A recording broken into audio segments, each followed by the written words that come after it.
main shareholder is the Ministry of Finance of Malaysia. And our role is in developing the industry. So IP definitely be very important to us. But one of the aspects, technology sharing, will be very important in development of bioeconomy. I just give you a very simple example. In our country, we have 500 mills, oil palm mills, and each one of them use biomethane gas. And now our government decided that every mill must cap the methane production. We are basically the worst, I would say, contributing to the greenhouse effect. And so the government has taken the position that every mill must be capped. But the problem is that if we do not share the technology of capping and using of the methane gas, then the nation as a whole will lose. Because then some mills may use the right technology, some mills may not use the right technology. And so these are the issues at hand. I just give an example, one of the project under our own bioeconomy community.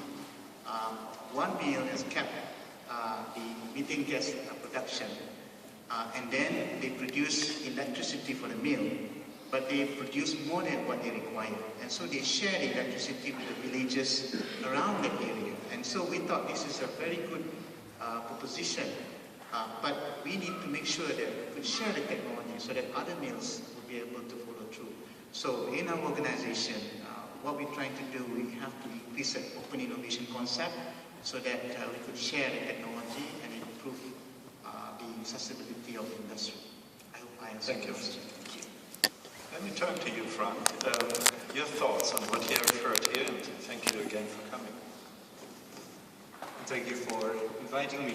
I'm certainly not a bioeconomy expert. I think I can say that the last 2 days were probably my induction. The first 2 days that I spent completely on the bioeconomy, which is interesting because my day job is agricultural research for development.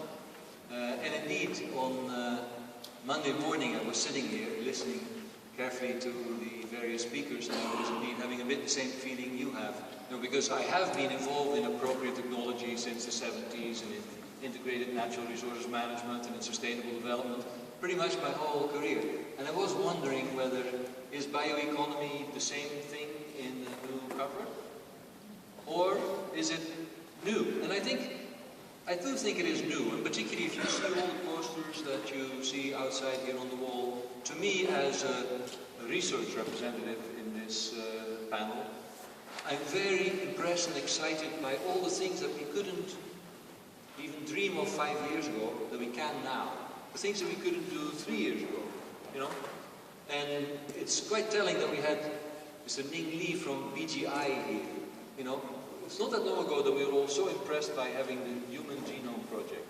And then 5 years ago, I remember many of the labs I work with, they're all trying to create their own high-throughput sequencing capacity. And all that is now out of date because you might as well just take an envelope and for the price of a stamp, BGI told us, they will sequence it for you. It will become practically free. And we are in a world now where we can have synthetic biology and gene editing.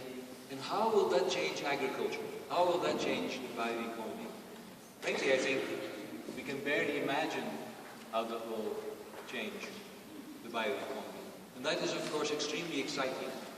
But I would think, if we think of how I think of as the biggest successes of bioeconomy today, biofuel, bioethanol, biodiesel, bioplastics, they're not necessarily sustainable. You know, if we start to plant sugarcane in very large areas, pushing out some of the farmers, if we see enormous investments in oil palm plantations, or if you speak, you know, my friend Walter Willett, the most published nutritionist in the world, who I was on the stage with, he told an audience at FAO recently, you're still all talking about increasing food production, He said, did you know that only some 9% of the corn produced in the United States is used for human food? The other 91% is for industrial purposes, either animal food or biofuel. Now, is that sustainable? Possibly not. So there are some interesting posters out there on food security and the bioeconomy. And I do think that we should update our narrative on food security. It's not just producing more food. Yes, there are 800 million hungry people in the world, and we have some 30 to 40% waste of all the food we produce. And there are some 2 billion people who are malnourished, who are lacking healthy food, who are lacking vitamins and micronutrients. And there are some 2 billion people who are overweight and obese. And unhealthy food has become the biggest health risk for all of us. You know, chronic diseases and so on. Indeed, if you go to the supermarket, you see whole aisles full of different cereals, for instance, which are all basically the same thing, with different additives and so on. So I would hope that, you know, the #1 priority, and I was very pleased to see in the communique that the #1 priority in the Delphi project, the survey of experts that you had here as well, is food and agri-food systems. But I would maybe formulate it slightly differently and say, the challenge really would be, can the bioeconomy contribute to healthy diets from sustainable agri-food systems? Can we have healthy food, and indeed reuse waste streams and close nutrient cycles to transform food systems? That, I would think, is a wonderful challenge and very close to what I see in the communique. So I'm very excited about that. Well, thank you. Thank you. That's,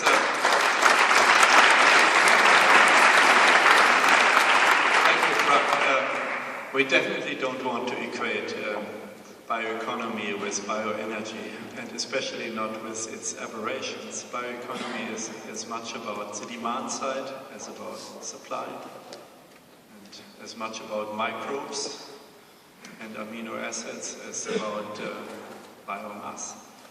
Now, you have an interesting background professionally and as an academic. You have been with the Google Foundation and with Bill and Melinda Gates Foundation, and now you're a global research leader. Two questions arise. A frontier issue seems to be the merger of bioeconomy with IT. So I refer to your previous jobs. And what do you take home for the largest international public research body, the CGIAR, from this conference? How about a mega program on bioeconomy in the CGIAR? Yes, interesting.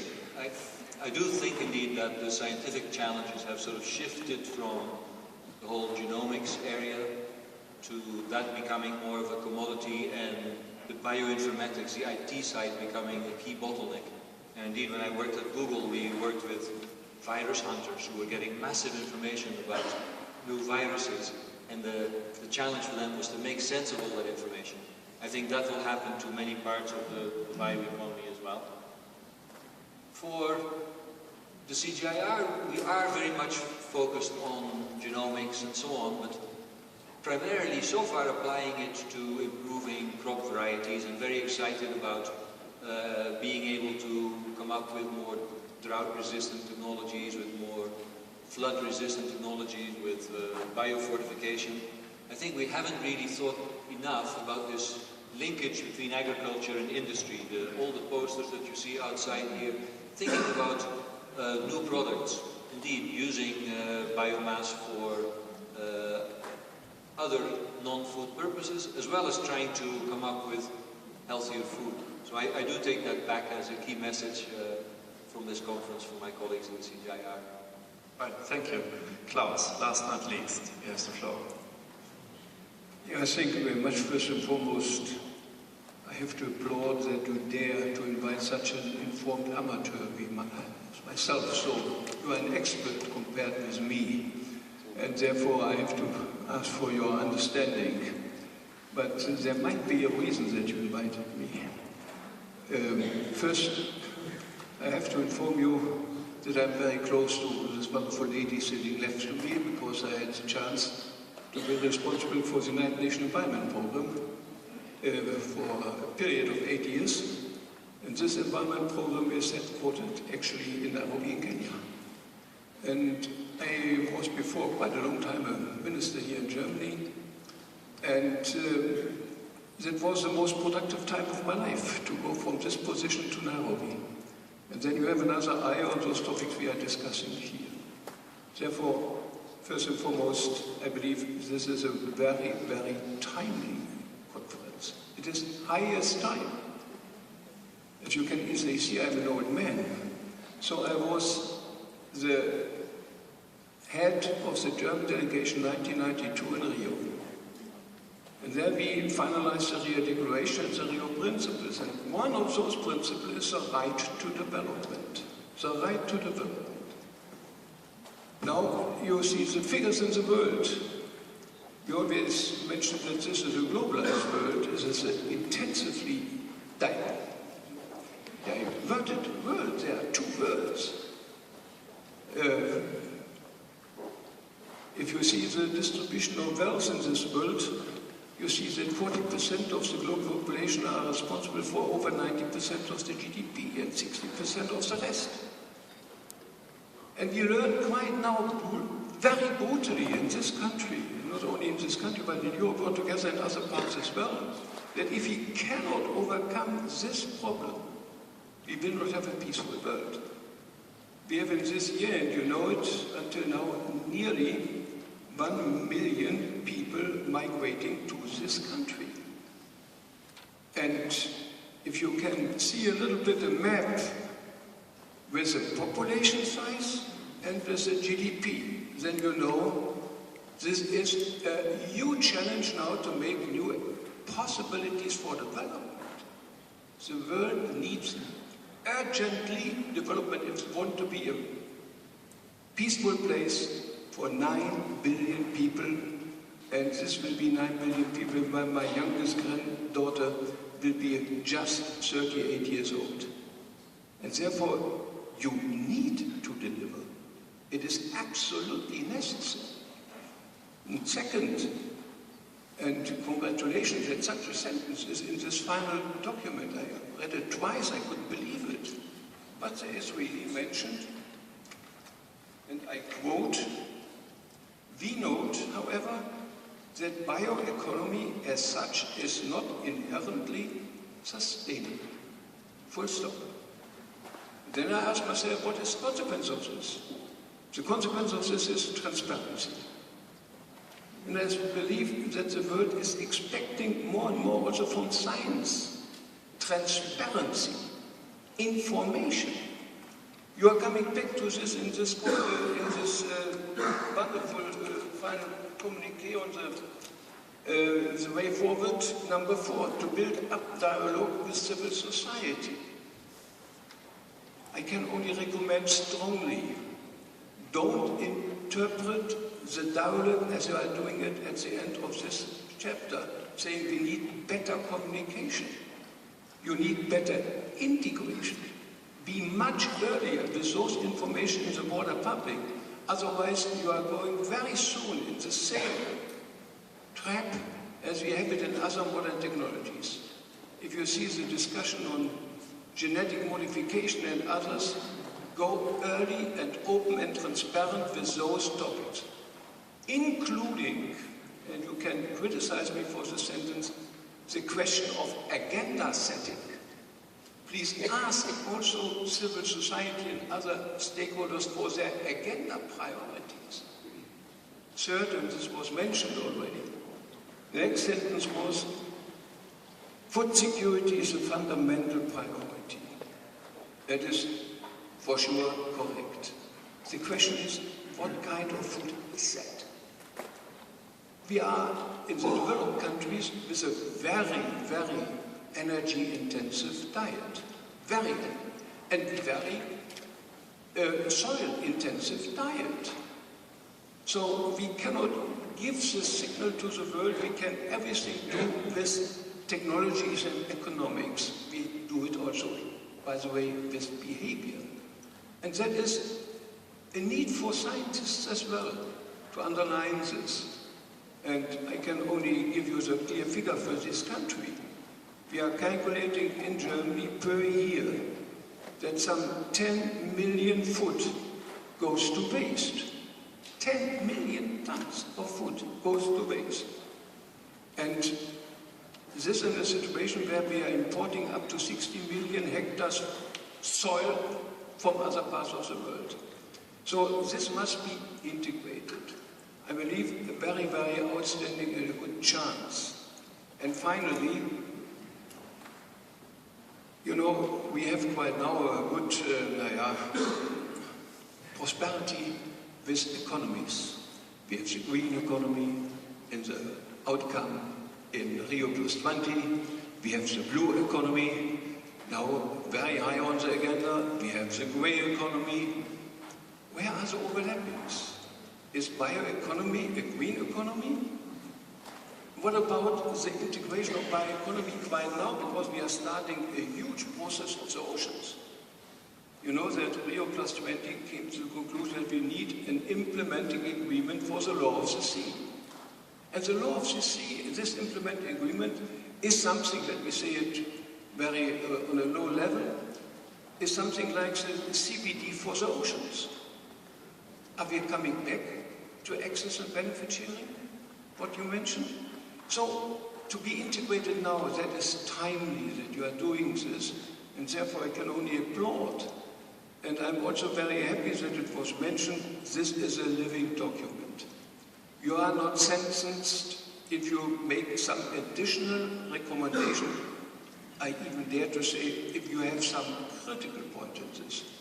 I was informed that critical discussion is another way of learning, for me in any case. So I'm courageous enough as a non-knower to mention what I don't know and what I believe is necessary that we should know.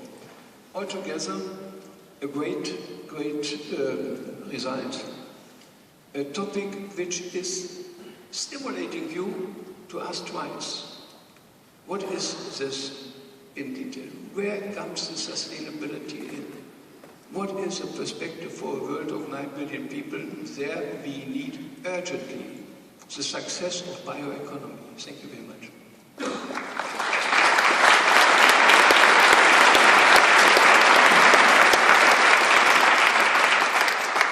Thank you so much for your perspectives. You see, probably currently the German economy may be at 15% bio-based. If we add 1 percentage point every year in the middle of the century, it could be 50% bio-based. That doesn't guarantee that it's sustainably bio-based, so we have to monitor that. This conference has looked at some promising mega projects, Klaus. And number 1, 2, and 3 are already mentioned. Number 1 from Frank, innovative food systems that are sustainable. Number 2, a biosensitive city. Number 3, sustainable biological resource use in the oceans. Tell me about the second, biosensitive cities. You're an expert and you cannot back out from that one. On urbanization. How do you equate bioeconomy with change of cities? It's by itself a success to be named an expert in something else than in politics when you are a long time in politics. Thank you very much for this. I will go home and tell it to my wife that she can be proud. Anyhow, but cities are, of course, and therefore I applaud for these 3 topics, especially also for cities. We all know we are already in an urban millennium. We are not going in. We have a huge urbanization development process. If I go to Africa, you can see it. When I started in Nairobi, Nairobi was a city with a little bit more than 3 million people. If I go now to Nairobi, you can at least double it. At least double it. So you know what is, the world cannot be a sustainable place without sustainable cities. Full stop. If I do this, I have to ask, is what we have right now the right way, yes or no? You know, we have something like a working division between cities and the rural area. And to say it in economic terms, the terms of trade of the rural area are very weak. And the terms of trade of the products of cities is very high. And that gives you a problem, very big problem. And I believe we have to consider what can we make to close the cycle, the circular economy in cities. What do we do with waste, with sewage water? What do we do with agriculture? How can we combine this? I believe those topics like urban agriculture, already mentioned 1992 in Rio, need a lot of consideration, a lot of this. This goes on, especially also to consider this in the overall topic of what we see with engineering. I applaud that you are mentioning engineering. Maybe that you could also add that the engineering is very clearly the consequence of what Paul Crutzen mentions, the Anthropocene. He mentions the first time climate engineering. And there we are back.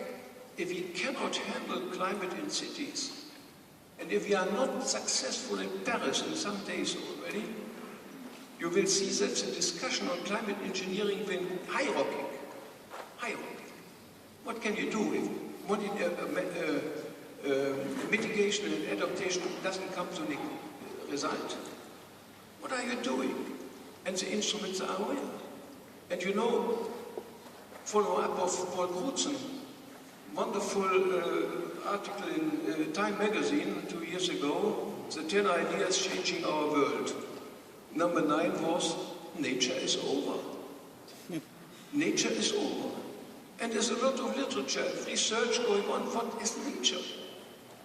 Can we make nature protection in the world with climate change? So, therefore, I'm very convinced that cities are in the center and that we have to do our utmost to close the cycles of life in the cities and not to externalize this only, so that you have another function in the whole area, and this, I believe, is necessary to consider also in the case of bioeconomy. Very intensive. I see that Monica is watching her watch. I believe we have 5 minutes left. Is that... Got a few more minutes left. A few more minutes, so I need to engage the other 4 in 1 minute interactions. Alice, you heard Klaus Töpfer. Environmental destruction, the link to refugees. A malfunctioning bioeconomy in East Africa. Is there a connection to mobility of people, environmental refugees as they are referred to? What's your experience? Thank you very much. It's human nature that when we are under threat, we seek refuge. And that refuge can be running away from war, but the war that we are fighting now, that we run away from as refugees, is that of scarcity of essential environmental resources, water, energy, food, quality soils. And that is really the other dimension of insecurity that we have to handle. So it is true that yes, we do have a strong connection between the quality of environment and the happiness of inhabitants, and therefore their willingness to stay in the same place. And this is why I would say that bioeconomy, whereby we have policies, strategies that can enable us to use the resources that we have efficiently and effectively and in a sustainable manner, is very, very important. I mean, I liked the question that Klaus is asking whether green economy is the same as bioeconomy and so on. I think we have had this, I was just doing a typology of analysis of these concepts, because in my view, these concepts really are new ways of thinking that is focusing our research and strategic action in a particular way to ensure that we sustainably produce and consume from the environment effectively and efficiently. So environmental refugees are a reality, but I think it is a situation that we can contain if we all work together at a global scale. A lot of it has to do with scale. that where we find that there are scarcities, we are able to share. But nature as it is can be very mean, because you'll find that there are those of us who are geographically located in areas where a small change in rainfall patterns, in precipitation, in temperatures, actually triggers mass movement, because that small change brings along with it loss of livelihood support systems. And therefore, I think that international collaboration that will support developing countries to come up with bioeconomy policies or green economy policies that ensure environmental sustainability will be very, very useful. In Kenya, for example, we realized that, and then let me get back a little bit of history if you allow me. Where are we in Kenya? Our turning point was COP15, when we realized that despite 15 years of global negotiations under the United Nations Framework Convention on Climate Change, we didn't have a COP agreement. We had a politically negotiated Copenhagen Accord, to which member states were supposed to sign up. Then we went back and my minister told me, Alice, what do we do? I told him, sir, we need a climate change strategy, so that from our own point of view, we know at the national level where we want to go, how we want to go to address climate change and ensure that we are able to grow. As you said rightfully, we are entitled to grow. And therefore, this made us move from climate change strategy. We now have a climate change action plan. We then said that even when we are engaging in global negotiations, we need a strategy. So we have a green economy strategy, actually. Okay. And that is helping us to ensure that we address our internal needs as we engage globally. Thank you.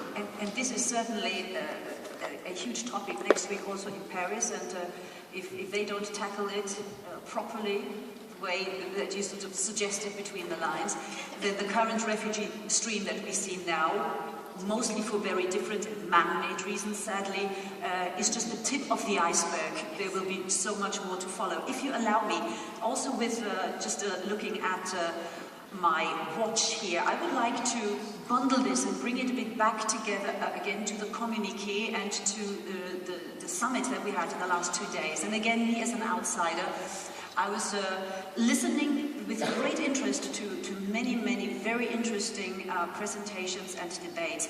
And it was mentioned here also on stage, which I find intriguing, because you all seem to agree that food security is the be-all and end-all of what you expect from the bioeconomy. And I dare to challenge this for 2 reasons. For one main reason, and that has to do with approval. In the communiqué, you also mentioned you want to engage into a dialogue with policymakers, with civil society in particular. We already heard that it takes transparency. We need more transparency. So, how do you get this approval? Everybody will agree that food security, accessibility, and quality is important, but unless you have the dialogue beforehand and explain what you're doing exactly and why you're doing it, people will question the means that you apply in order to ensure food security. So the question of trust is there. Then sustainable energy supply was mentioned a couple of times over the last 2 days, but sort of, well, it's not that important. But if you want to have approval from industry, the worldwide economy is run by energy. They need energy. And sustainable energy supply, how do you win them over? How do you get also government approval? There are all these business interlinks, lobbies, and of course a lot of nations. We see this now also with conflicts all around the world. They actually don't want to see much of a change there.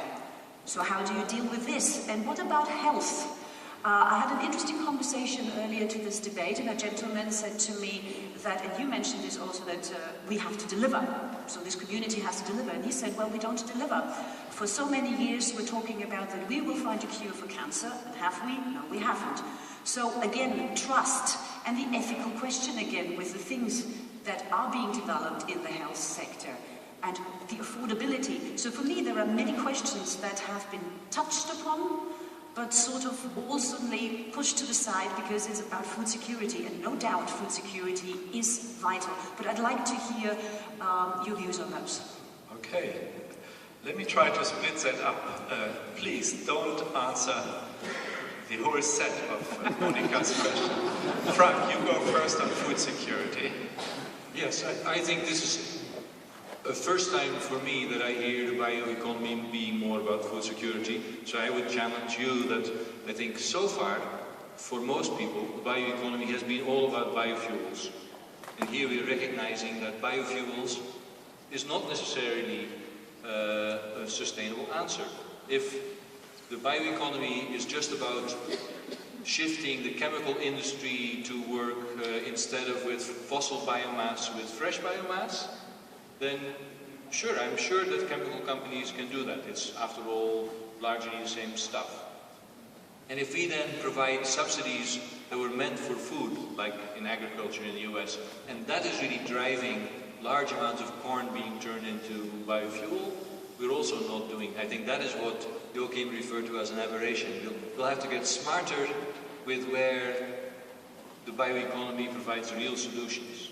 And indeed, I believe that in waste streams, there are real solutions for in making things biodegradable, not just in food. There are many other things, I think, outside food that are helpful as well. But Frank, you are still on the biomass track. I thought you would tell us, well, in my research systems, they're already breeding the iron into the cassava, into vitamin A, into what have you. That's bioeconomy, isn't it? It's quality change. Yes.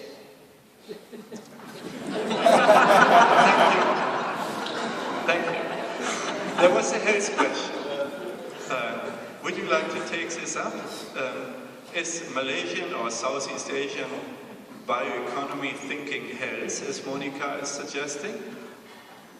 Yes. About half of the bioeconomy strategies of the world have the pharmaceutical and health component in there and stay fairly far away from the energy side. So not biomass-based. Does this play a role, or do I ask you the wrong question? No, I think you asked the right question. Biologics for our people, for example, is too expensive. And so we have to find another new equation. We've been talking about how about regional pricing for biologics rather than regional manufacturing, because I think today the problem would be that, like say for example, patients in Malaysia with cancer, they can only get, let's say, Herceptin. They cannot get Herceptin because it's in our blue book from the Ministry of Health, it's only for VVVVIP. It costs in terms of ringgit, 100 over 1,000 per year, which not going to be able to touch by the people. So our argument in terms of the development of biologic drugs for the people, if we could find a new equation, I think bioeconomy is about creating new equations. In terms of food security is a new equation, because the reason I'm saying this is because food security has been years and years we've been talking, but in reality in Southeast Asia, we have been losing land from agriculture to other sectors. In terms of healthcare, for example, the biologics has been 20 over years, and still people in Asia, especially ASEAN, will not be able to enjoy the benefit of the biologic drugs. And so one of our key components of driving the biopharmaceutical and pharmaceutical industry, and also natural products chemistry, basically looking at our biodiversity, for example, in a way to drive new drugs component from natural processes, but also looking after whether there is a new equation for biologics to be developed so that it will be affordable for people. I don't think we can let you get off stage without asking the palm oil question. We see what's on TV screen, the fires in the ASEAN region. We know that German washing machines happily wash with palm oil-based detergents. So this is, there are linkages through the atmosphere and through the washing machine in the basement, all related to bioeconomy. How do we get to a sustainable bioeconomy around the palm oil? Yes, I love that question because I'm hoping that you can ask me that. Not prompted. Okay, in terms of, we know, the two countries that basically the biggest producer of palm in the world is Malaysia and Indonesia. Last more than 10 years, we've been suffering from the haze, from the burning, the slash and burn of the forests in Sumatra, for example, in Kalimantan. The last meeting, our leaders was asking, would we have the right solution to this problem? Because I think the issue is also climate change. In the past, we did not have this issue about the kind of soil that we have, a pit soil. When you start burning, continuously burning, it's dry. In the past, it was not dry, but with the climate change, it's now dry. And so because of that, we have a continuous fire. And we were suffering a couple of months with this haze coming from Kalimantan and Sumatra. And so ASEAN needs to basically find the right solution to this. And also we acknowledge that even in Malaysia, we are now not going to increase the hectareage of wild palm in terms of the 5 million that we've got today. So we're not going to move beyond that. But again, in terms of bio-based technology, we are looking for more productive by having smaller trees, by having higher yield, and so use of biomarkers, for example. That will be the contribution of bio-based to the industry. But again, as I mentioned about the meals and the efficiency and the rest, I think ASEAN needs to find a sustainable way of doing it. I just give another example. I'm afraid we have to cut it. Just one last point. Our oil palm, the main cost is fertilizer. 60% of the cost of maintaining the plantation is fertilizer. But the issue today, when we put the fertilizer in the morning and it rains in the afternoon, you will find most of our fertilizer is in the waterways. And a significant share of that fertilizer is manufactured in this country. Yes, so, I'm sorry, I'm afraid we have to cut it here. Best solution for sustainability. Thank you, I'm afraid. But I'd like to ask you one more question and give Klaus a closing comment. We have listened to our colleagues from your region, from the Americas, especially from Latin America, with great interest. And it has been mentioned a couple of times that bioeconomy offers the opportunity to overcome the divide between agriculture and industry. The big classical divide of conflicting policies, the political camps. Is that true? Is bioeconomy, and you made initially a statement on the politics of bioeconomy. Do we have a new tool here to overcome the classical divide of industry and agriculture in Latin America by focusing on a strategic bioeconomy? I like how she talks. I like how Monica talks. Then talk like her. Yes, it's what I was going to do, exactly like that. Because the thing is that we can better integrate the economy with bioeconomy, because most of our production so far, if we take, for example, Mercosur countries, but also other countries, is about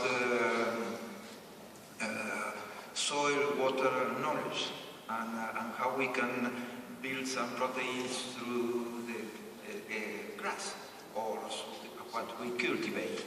The thing is that we needed to integrate it to further knowledge, and we needed to integrate it to further industrial or process. That it